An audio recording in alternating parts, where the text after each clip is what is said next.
Alors, le Festival des Sarabandes, donc festival qui se déroule depuis maintenant presque 20 ans, puisque nous en sommes à la 18e édition, donc 10e édition en externalisé, puisque d'année en année, le festival change de village. L'esprit, c'est se rapprocher, permettre à la culture de se rapprocher de la population.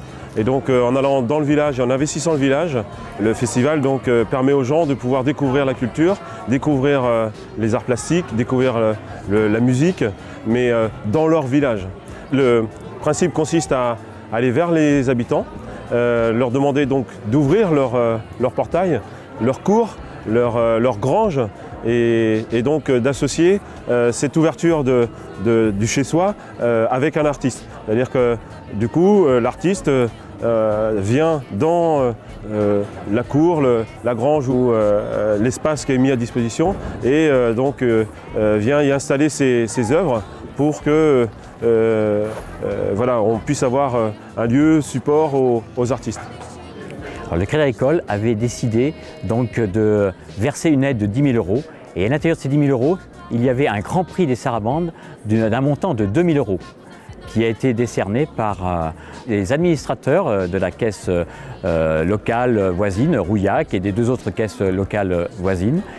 10 personnes qui ont longtemps visité, commenté l'ensemble des œuvres des artistes, ce qui a permis de sortir un gagnant qui est Mitch Mao, donc un gagnant qui a été, à mon avis, d'après ce qui a été dit, difficile à départager.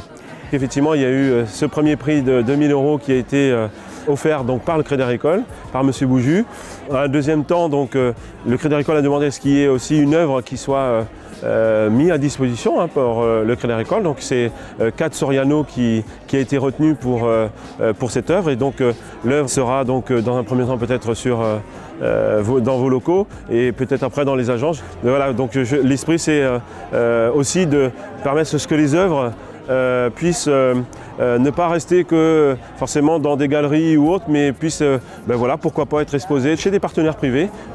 Donc en fait, alors cette sculpture s'appelle Banc Public. Donc ce sont tout simplement des gens qui vous regardent vivre, qui vous regardent passer, qui analysent.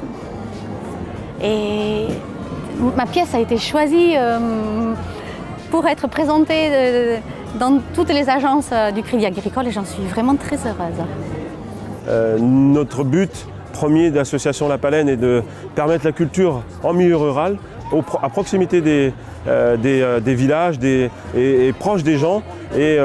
Et donc effectivement, le Crédit Agricole et la Fondation Agir a compris qu'effectivement derrière il y avait cette notion de proximité, il y avait cette notion de présence sur le territoire qui tout de suite a permis à ce que des discussions s'engagent. Et puis derrière, donc effectivement, ce partenariat qui est passé pour 3 ans et qui pour nous est une chose très très importante.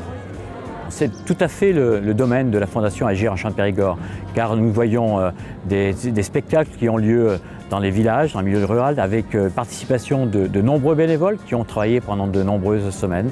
Et puis c'est un mélange aussi de culture, possibilité d'échanger avec des artistes qui prennent le temps de discuter avec les uns et les autres, qui sont logés sur place dans ce village. Donc je crois que c'est tout à fait le but de la Fondation et du Crédit Agricole de soutenir son territoire, de faire en sorte de pouvoir animer ce territoire.